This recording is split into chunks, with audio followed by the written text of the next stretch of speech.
we're not just trying to peddle widgets to somebody that they may or may not need. So Mm-hmm. she looks at me and she said, "Dad, you're doing it for the money." I'm like, "Fair, I'm doing it for the money, but it's not at somebody's expense, right?"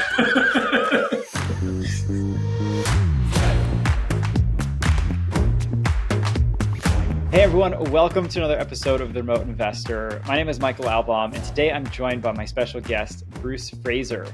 And he's going to be talking to us about what it's like to be a syndicator, a macroeconomic person, strategist, as well as a former hedge fund manager, and how that all comes into play with his real estate investing.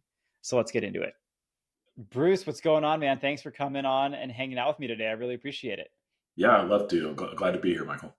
So we're going to be talking about some really cool stuff in a minute here because of who you are and your background. So for anyone that might not be familiar with Bruce Fraser, please let us know. Give us quick and dirty who you are, where you come from, and what is it you're doing in real estate. Yeah, I am. I've been a professional investor for decades. Native Texan, born and raised here, but I just have always loved investing and trying to make dollars grow.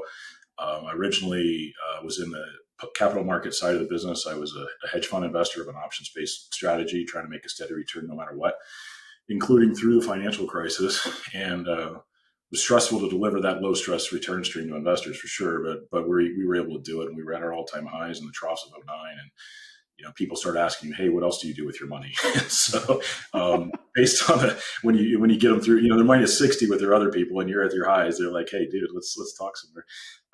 But I had been an individual, and I'd been investing with one business partner in real estate during my hedge fund days, and we had actually sold all of our investment properties in 2007 based on the research I'd been doing.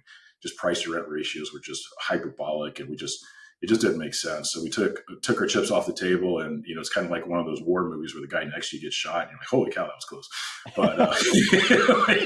I know exactly the scene you're talking about. It's like Saving Private Ryan popped into my head. Yeah, or you're done with the battle or whatever. You look at your shirt, and there's a bullet hole in your shirt. It just kind of happened to miss you. But people are like, "Wow, you're so lucky." But it was math based. We were doing the research. You never know if you're right on your research, but we were right. And so then I formed Elkhorn Capital Partners in 2010 and started reinvesting. First couple of years were really all cash transactions because the lenders were not lending because they had lost so much money. They were kind of still bleeding out. But so we were doing smaller scale stuff. We were doing some small multis, some single family stuff. We were buying bank assets. Hard money lending, doing all kinds of different things. But a couple of years into that, things had gone well. We started sending money back to partners, and kind of the party was back on. The music was back going again, and so really became singularly focused at that point on multifamily. I wanted to be spending my time on hard assets because of my global macro views on what was going on. We knew the Fed would have to print a ton of money, which would be highly inflationary, and so we wanted. I think, as Buffett said, we wanted stuff that if you drop it on your foot, it hurts. No longer wanted to be on the note side. I know a lot of guys are doing notes right now or note funds, to do income, but I'm not interested in the paper at all. I just want the asset because that's what gives you the protection against inflation. Yeah, so that's why we do what we do. I love it. Well, Bruce, if you could take us back to that 2007 point in time, because I think so many people listening to this thinking, "Oh my God, he sold everything in 2007 at the peak and missed all of the trough from a bloodbath perspective." That's amazing. So walk us through, what is it that you saw and what were you looking for to give you that indication of this is the right time to get out? Yeah, well, it's, I recently listened to one of your episodes on Brian Burke, and he talks about kind of the crowd mentality and how things get frothy, and you can sense it to some extent. You can sense it, but you can also quantitatively measure some of those things. So you're not kind of using just your gut to make these guesses. And so we were quantitatively monitoring a number of things, but include, like I mentioned, price to rent ratios. How much you were paying for every dollar of income you were receiving was getting very, very expensive. In fact, we were having to develop properties in order to make them cash flow because we weren't having to pay that extra spread to the developer, and it just didn't. It just didn't make sense. And we were noting that the just incredible froth in the equity markets, the volatility, or the VIX measure that measures the volatility of the market, was single digits. And the multiples on the equities were, at highs. And just was like, man, I don't know how much upside could possibly be left here. And so we took our toys and went home for a little bit. But, in retrospect, you look back, and I would kill to buy at '07 prices right now, right? I mean, that's what inflation does. And so you can't be too scared that, hey, are we at the bottom? Are we not at the bottom? Doesn't really matter if you do it right. You have to be thoughtful about how you structure stuff so you have sustained holding power. That's one thing people say. You create wealth in real estate just by hanging on to it. And so you have to be able to hang on to it over the long run and just not make those bad decisions.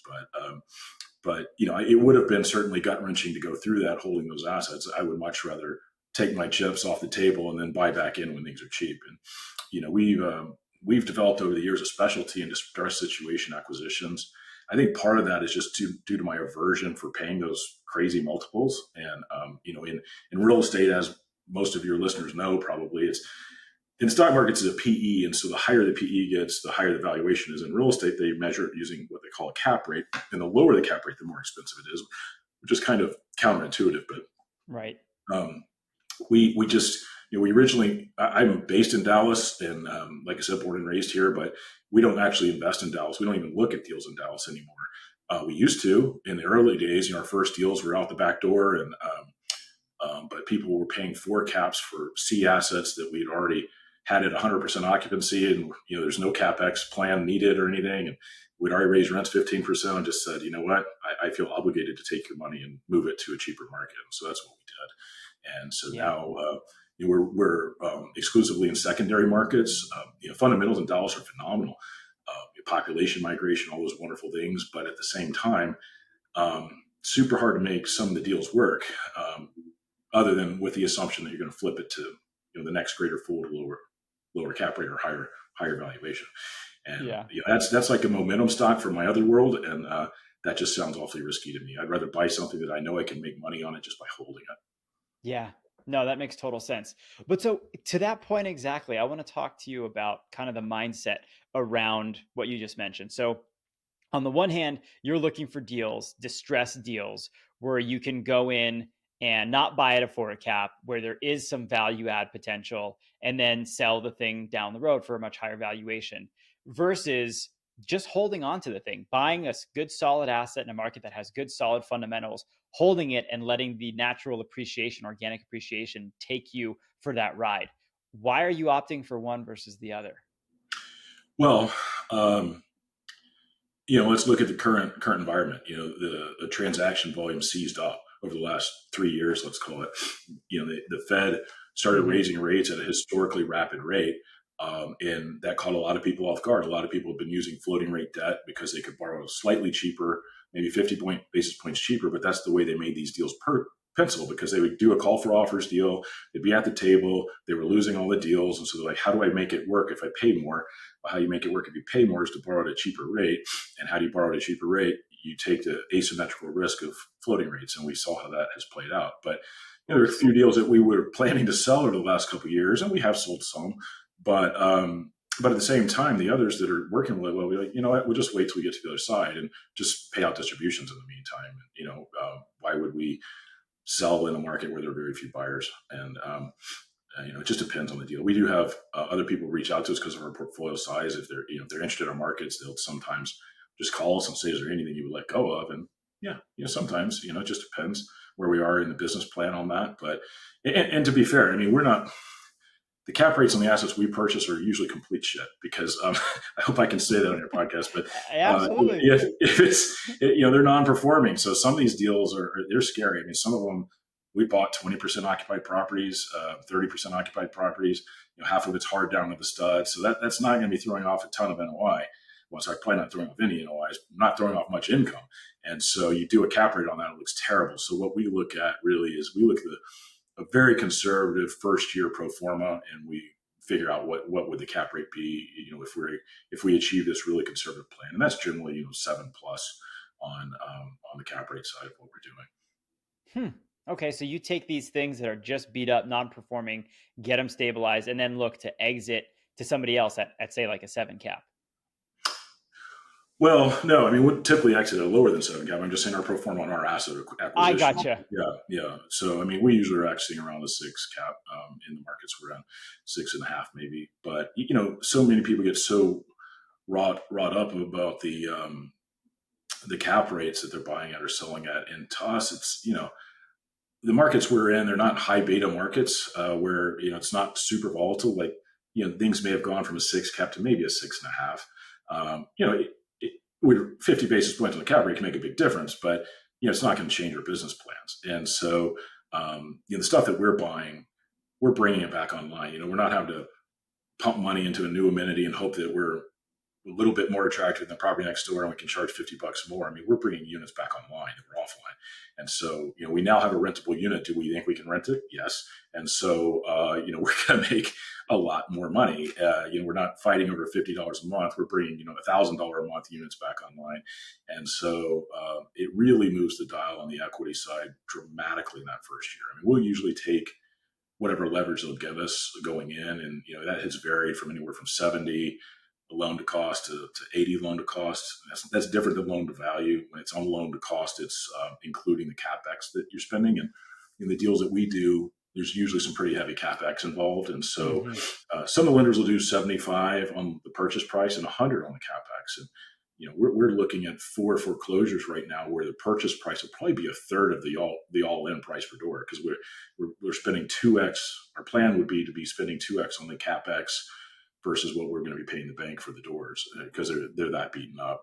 But I try to, and this is funny, I try to pull this on one of my daughters. I've got two adult girls, and they're both extremely bright. But one of them was sitting in the kitchen with me one day, and she was talking about my business, and I tried to pull the whole social impact thing with her, and saying, hey, we're bringing these properties back online, creating more workforce housing supply for people, and it's nice and clean and hopefully safe. It's offering, because a lot of workforce housing owners don't take care of the properties. They don't do the work orders and stuff like that. We're not just trying to peddle widgets to somebody that they may or may not need, And so she looks at me and she said, Dad, you're doing it for the money. I'm like, what? Fair, I'm doing it for the money, but it's not at somebody's expense, right? Totally. But I give you this, anecdote because there is a positive social impact to the type of business we're doing, I think, and we are trying to make the housing market better in the area we're in. Sometimes that can completely change the dynamics of a neighborhood, and certainly for the city, they have something that's just an eyesore and a problem for them, and we turn it into a productive property tax paying asset. And they love us. In fact, I mean the chief inspector of one of the towns we're in knows us, loves us. There was a foreclosure asset that was literally the asset that was in the red file on his desk. I mean, that was his headache property. And we went in and turned that thing around completely. And, now he's like, what can we do to help you? I'm like, tell me what other problems you're having and we'll go see if we can fix them for the town, And so that's a great advocate to have, because then if we ever have city inspectors that are, being a little overzealous or something, we just reach out to their boss's boss, and he makes sure that things happen. Get smoothed over. Yeah. I love it. Well, Bruce, it's so funny you mentioned that. Like, I think that there's often this pit or frustration with real estate investors that they're only out there to make a buck, and they're hurting the environment, or hurting the economy, or hurting a local area. And I think that it's not an either or type of situation. You can invest, make money, and have a positive social impact and contribute to a local economy. Like, it can be a win-win-win where everybody's on the same team. It doesn't have to be an us versus them type of situation. Yeah, I mean, it can be in a number of ways. In the early days of my hedge fund days, I really was kind of conflicted about it, because people would say, well, what do you do? And mentally, I'm thinking, I make rich people richer. That's, I don't know. I don't know that's like when you go to school, hey, what do you want to do when you grow up? It's not like, hey, I want to make rich people richer. Right. But, even on the real estate front, I mean, one of my investors, he was actually invested in my hedge fund. He's invested in almost all of our real estate deals. Just a great guy. He never calls us or asks anything. He hardly even logs on our investor portal. But I get an email from him out of the blue one day, and it just said, thank you so much for everything you've done for our family. You've made such a positive financial impact on our lives. I just wanted to say thank you. Like, wow. you really think about it, and it's not just the city, and it's not just the housing stock that you're helping increase or improve. You're helping pay for college for kids. You're helping, Yeah. pay people's mortgage off for them. All kinds of great things that you do if you do it right. Mm-hmm. Now, we're seeing a lot of operators in the market right now are kind of having the opposite effect on people's lives right now, unfortunately, because they got some of those calls wrong. They took too many risks, and they're zeros now. And I think a lot of Mm-hmm. those people weren't really expecting zeros on those allocations, unfortunately. But Yeah. we had a couple deals at the end of the year that we did recaps on. And a recap generally has a negative connotation, but what we had done is these were turnaround assets, and one of them was an asset we bought from Freddie Mac, and it was one of these low occupancy, heavy hard down deals, and it was doing like 45 grand in revenue a month, and now it's doing 200 grand in revenue a month just a few years later. And we just didn't want to let it go, because some properties, when you own them, they're a lot harder than you expect. I mean, Mm-hmm. we have one or two of those, but also some of them, once you turn them around and you've done the hard work, like, half the rent roll is already at market rents, the current market rents. The other half's going to pay it because we know it's market clearing, because the other half's already paying it. Mm-hmm. Why would I just hand it off to a value add guy and let him reap all those benefits and look like a hero? And if we just kept it, it's just going to organically occur, And so, but at the same time, we didn't want to change the timeline on our partners and not offer them the liquidity that we told them we would do. So we marketed it. We got offers from people, and we matched the highest offer because it still worked at that price, and let people out of the deal if they wanted to take their gains and go. And we, left it open for people to stay in if they want to stay in or contribute more. And we were actually kind of caught off guard because we figured a lot of people would take their money and go. But over 80% of the money wanted to stay in. And so it left us actually in a bit of a quandary, because we had all this new equity that was wanting to come in, and we were so oversubscribed. But we wanted to do the right thing by the partners that had gotten us there, but at the same time wanted to hold on to the assets. So sometimes our timelines change, but we try not to shift the commitments we've made to our investors, as far as liquidity and things like that. But we have, one or two others we wish we had sold a few years ago, but they just take so much of our mind share to operate on. And you don't always know why. Sometimes it's just tough properties. Yeah, no, I totally hear you. I've done a bunch of value add on some smaller commercial multifamily, and that's really kind of where I cut my teeth on value added. I often tell people, like, look, after you go and do the value add, you either sell the building because now it's valued so much higher, you refinance it and you keep it, or you just sit on the thing and now it's a cash flow machine because now you've done the hard work. So it always has interested me when folks kind of are in and out, and it's almost like a flip, but on a bigger scale. Well, that's the thing that's so interesting about this industry. There are all these educational platforms and new people coming in, and the dream is the passive income, but nobody's actually doing passive income. They're all doing flips. Right. And I think, thinking about it, I think what it is so many of them haven't already built a balance sheet. They're working to build their balance sheet, and those flips allow them to monetize those deals rapidly. Right. Yeah, we have investors that own a couple of our deals. We're probably, I don't know, 75 to 100% unrealized gains on, and they don't want us to sell them because they're cash flowing. And, now there's probably sub 50 LTV. It's like a bulletproof tax-free bond, right? Because, you have depreciation offsets. And so they're like, Right. please don't sell it. Right. Don't screw this up for me. Yeah. So, there are all different mindsets out there, but yeah, there are motivations to do both, obviously, and we do a combination. We don't always sit on them either, but some of them, yeah, you see the continued upside. You're like, it's too early to sell. Yeah.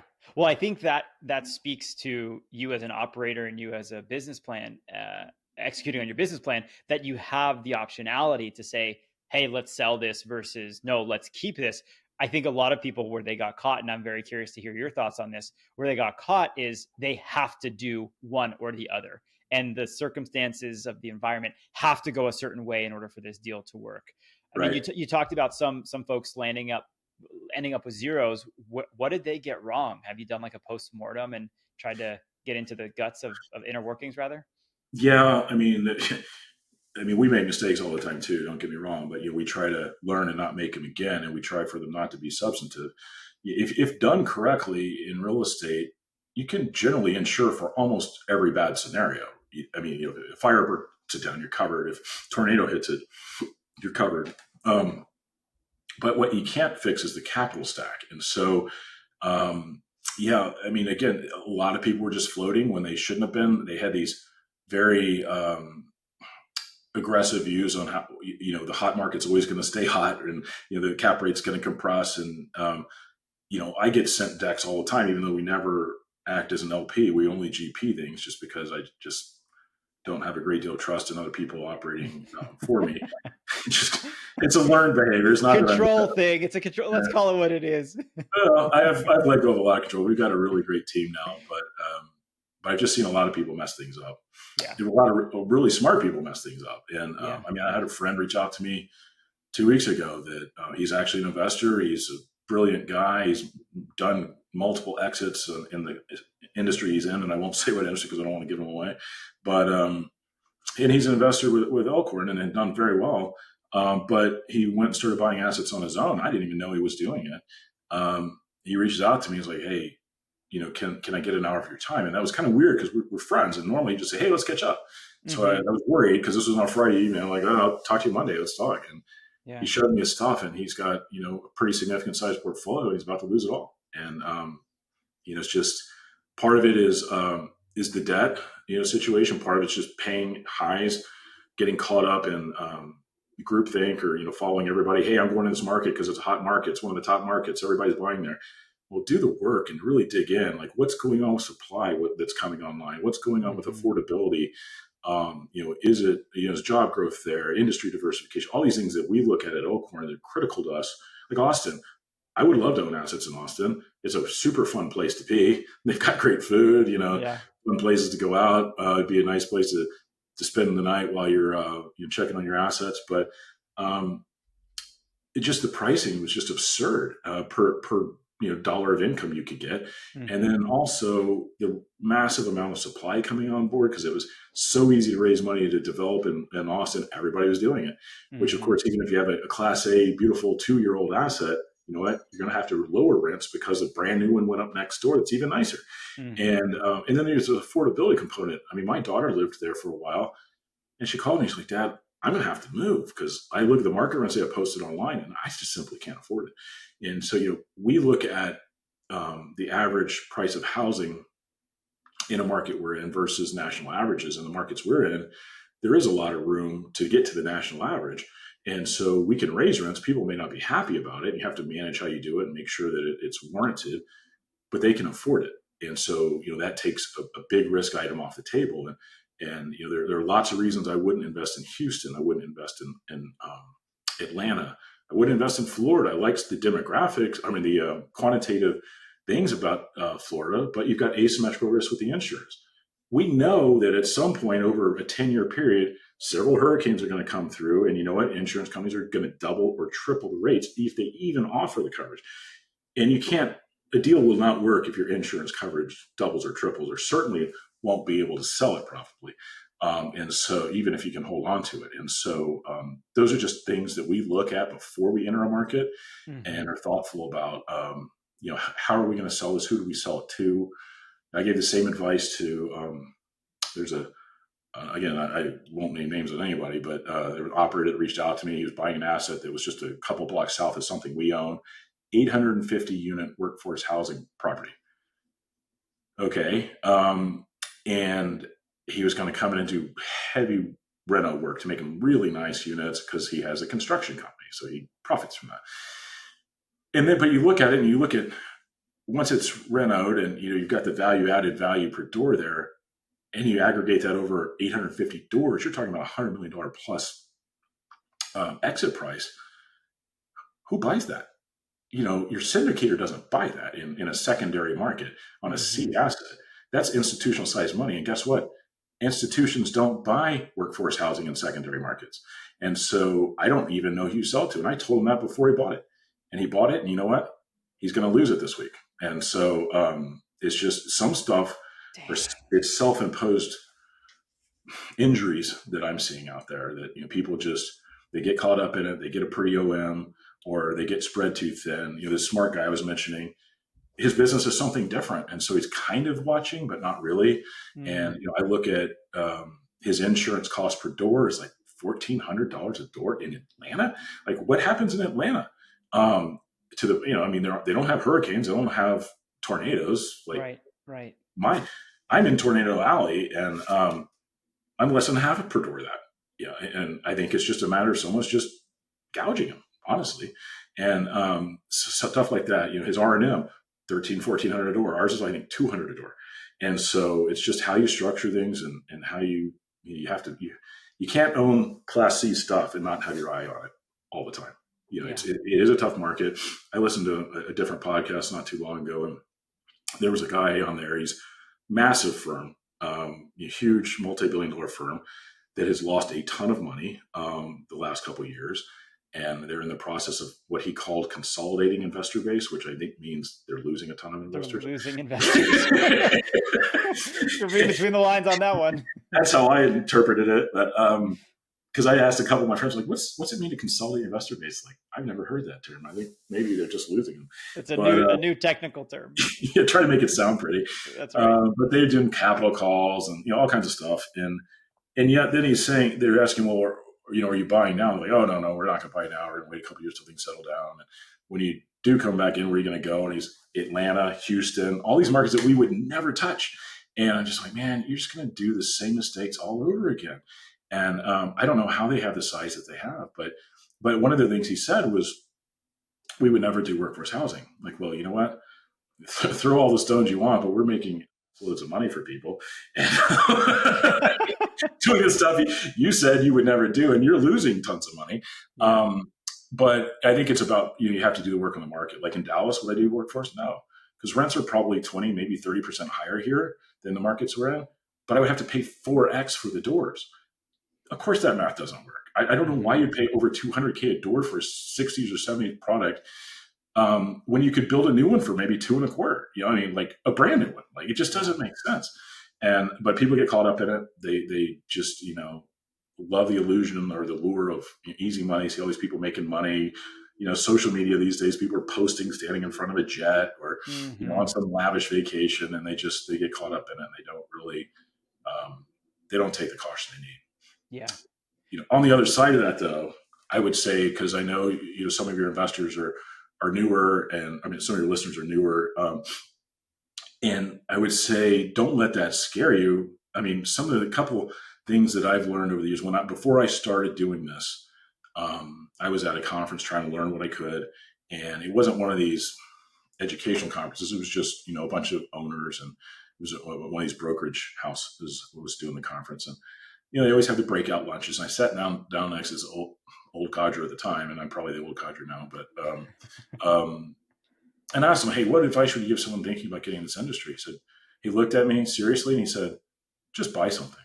He's like, even if it's the worst deal you ever do, you will have started, which is the thing that most people never do. They never take that step, and you will learn so much from the mistakes that you make that you'll be off and running because you won't make those again. And that always stuck with me. I mean, this has been decades and decades ago, and I still remember that advice. And I also have several friends that have educational platforms, and I went to one of them to speak for him, just to support him. But it was kind of a smaller format where it was kind of neat, where they had all the students in rooms of tables together, and they would just kind of feed them the information like you would get it on a deal. Like they'd sit on the OM and they'd give them the rent roll, and you'd piecemeal it to them, and they would try to put together the picture and model it and all that. But we were having dinner that night together, and he's like, my biggest frustration is I know that 95, 98% of these people will never actually do anything. They spent this money to be here, to travel here, to do this, days studying it, and they'll probably never take that step. And they'll probably go to another one of those education seminars. Maybe it doesn't, right? Analysis paralysis. And, I would never encourage you just to jump in. Like I'm saying, we analyze thoroughly, but with the intent of moving the ball forward. Yes. Yeah, no, I think that's great advice, and something that we talk a lot here at Bold Street and the Remote Investor about too, is like, go arm yourself with the equipment and the knowledge you need to get started, but then you have to go get started, and you have to know full well that you will make mistakes and things will go sideways. And once you've acknowledged those two things, when they happen, you're no longer surprised, versus the person that says, I have to control everything. And if I just do one more class or one more podcast, one more book, then I won't make a mistake. And then I won't have these trials and tribulations. And that's the person that when they get slapped upside the head with an issue, they're like, oh, I thought I could engineer around this. It's like, no, you need to go through it in order to have those experiences. But so Bruce, like in your experience, what have you seen is there a linchpin or a single thing that you've seen help people make that leap from classroom theory to now executing for themselves or in a group setting with a syndicator? Yeah, I mean, there are a couple of things I would carve off that. I mean, one, I've seen a lot of people start with single family. It's just more comfortable. They understand it. Mm-hmm. But from my observation deck, I've rarely seen anyone that's not an institution get past 10 doors. They have success because they're working in a corporate job that they hate their job at this point, or they just don't like something politics or whatever it is. They're looking for a way out. They learn about real estate and passive investing and how that's a path out. And so they think they'll start with a house because they feel like they could buy a house. They might have enough money to do it on their own. They don't have to deal with investors, but they don't cash flow much. Right? Maybe $100, $200 a month if you're lucky. Right. If you don't have any surprises.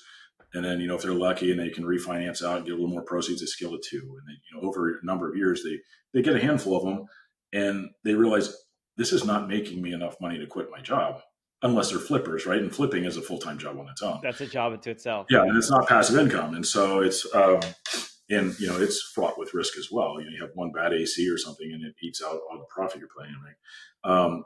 So I would say start bigger than you think. And if you have to partner with somebody, partner with somebody.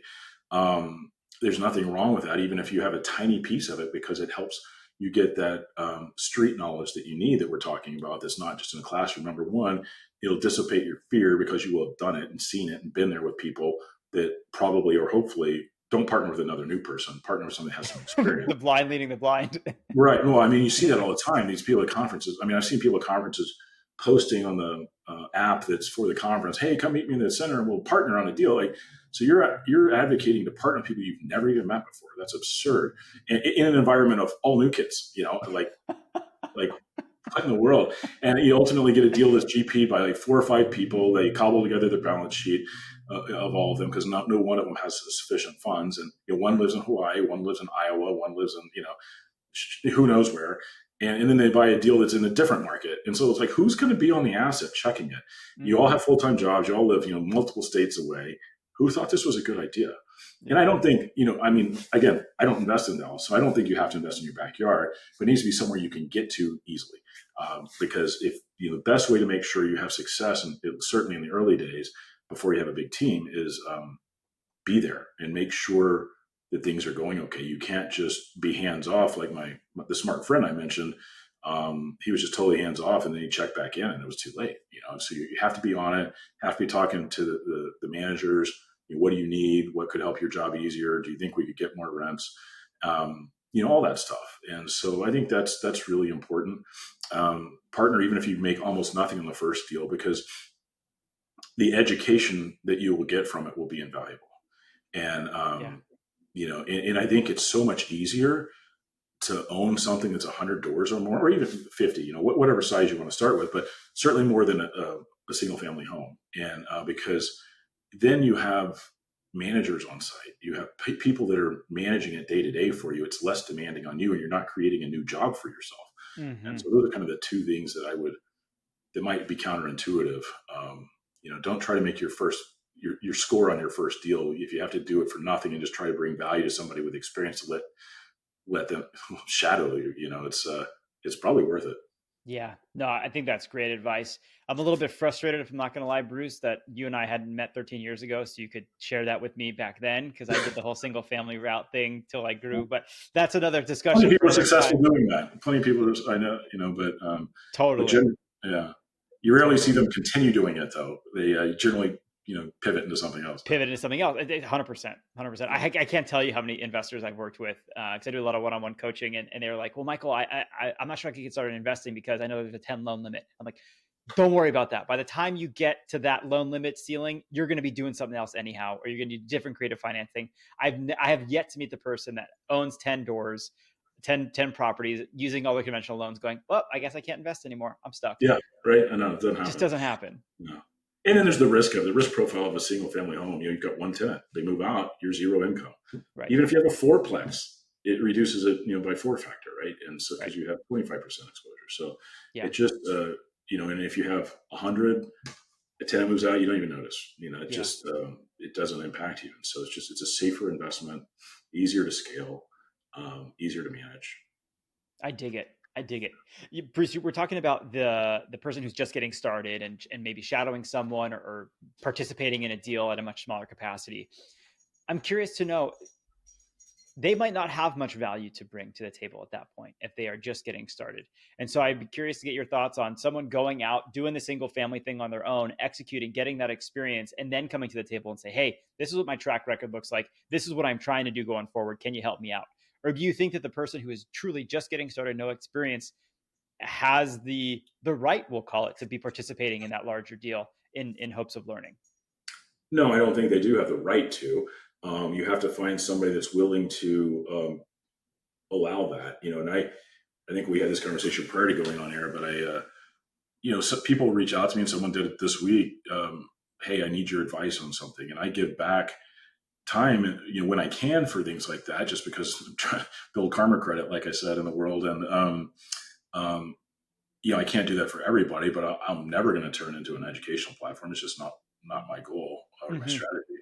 But I do help try to educate people or spend time with people. We had an owner that had 1,000 doors that reached out to us wanting us to take over management for him, because we have our own property management company, but we only property manage for our own property because we don't want to get distracted with. It's really a different business when you're doing it for someone else. You can't control the outcome because they may not give you the capital you need to execute the plan. And then it affects my reputation. So not a business we're interested in, but we spent a day with a guy talking to him about all the nuances of what we learned doing the property management, things that he could change to get better outcomes. He was so thankful.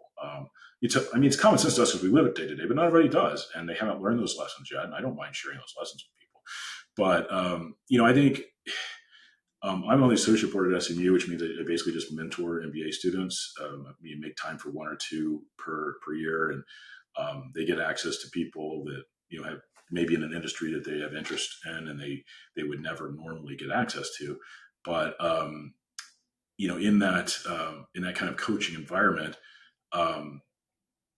it's you meet a lot of students, and a lot of students were asking me after the financial crisis, hey, there aren't any jobs. What do I do? I said, just go find somebody that will let you work your ass off for them and give you a piece of the deal.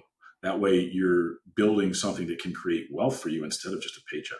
And I would say the same advice to someone in this scenario where they're like, hey, I don't have much to bring. Well, you know what? You're not going to get anything for free.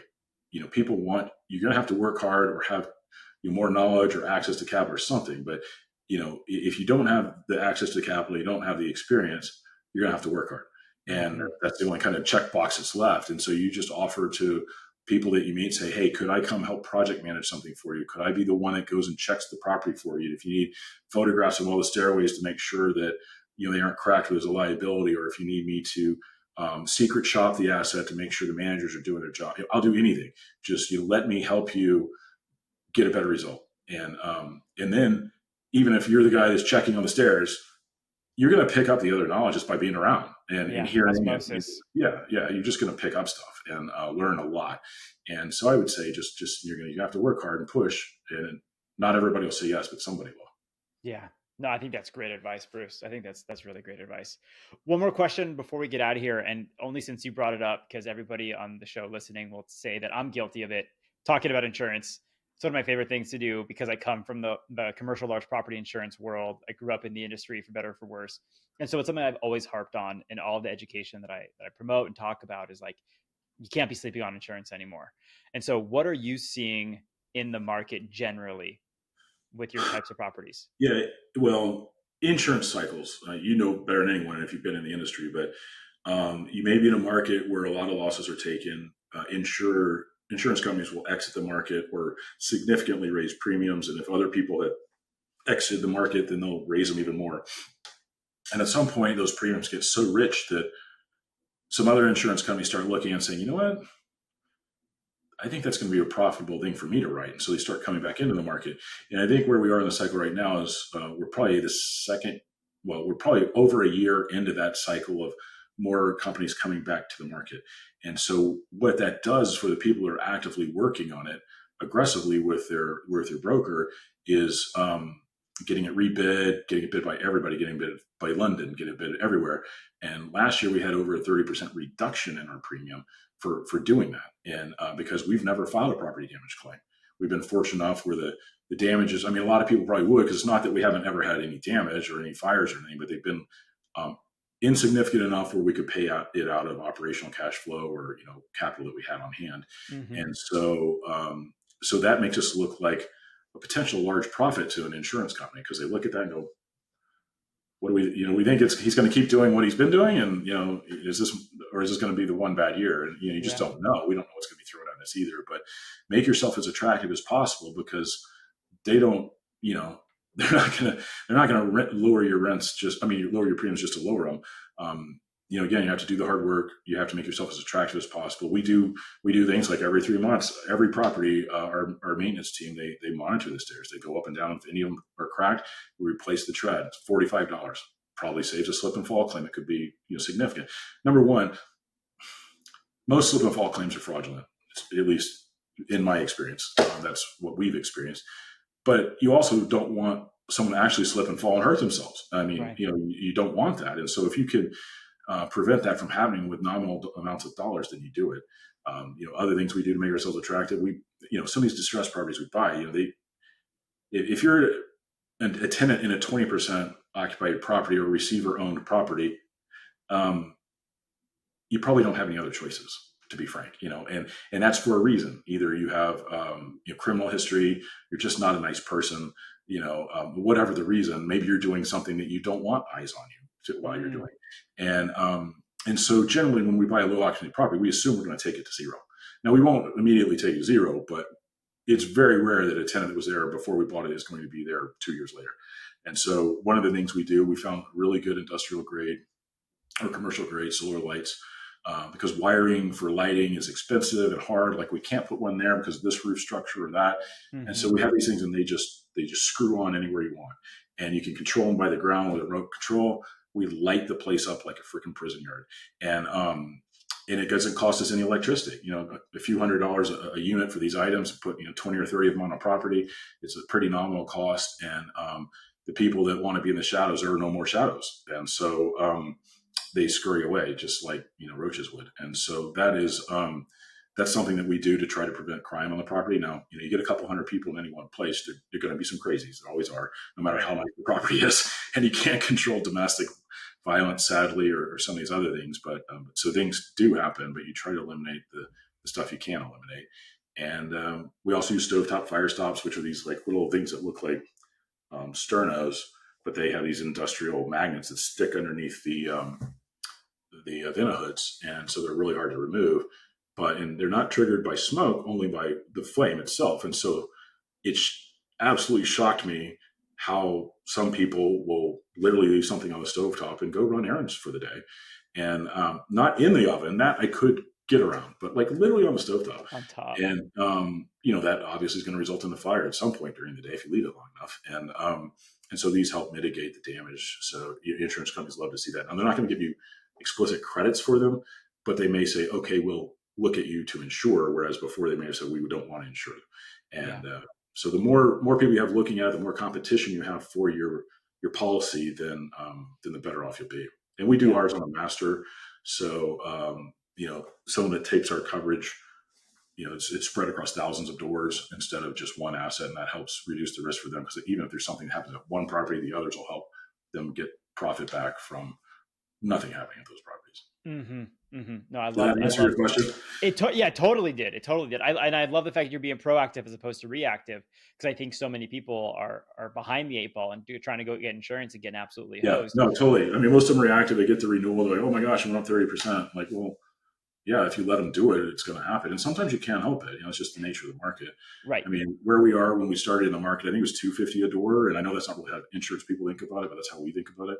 Yeah. And they've gotten up to about $900 a door. Now we're back down to sub $700 a door.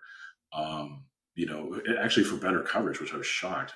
Amazing. Salt battery is a really big thing right now with the lenders, and it's really hard to get, but it's expensive also. We're finding increases. We're still getting decreases on the property side, but we're seeing increases on the liability side because of the exposure. Yeah. Okay. That makes sense. Yeah. That makes sense. Well, Bruce, I want to be super respectful of your time. This was a ton of fun, really informative. If people want to reach out, learn more about you, learn more about Elkhorn, where's the best place for them to do that? Yeah. So I'm not super active on social. Like I said, I don't have, Twitter feeds and all that, but I am on LinkedIn, Bruce Fraser, Fraser. It's just under me personally. I do post there about macroeconomic outlook, things that, affect interest rates and U.S. government debt, things like that I think is one of the big thing wagging the dog on interest rates right now, and why I want to be in hard assets. But then, so Bruce Fraser on LinkedIn or just elkhornpartners.com. There's a place there where people can submit their information if they want to get more information about us or the deals that we have. Okay, fantastic. Well, I definitely look forward to staying in touch, and thanks again for coming on. Appreciate it. Yeah, sounds good, Michael. Thanks. Take care. All right, everyone, that was our episode. A big thank you to Bruce for coming on. As always, we'd love to hear from you. Ratings, reviews, comments, things you would like to hear more or less of on the show. Drop those in the comment section, and we look forward to seeing you on the next one. Happy investing.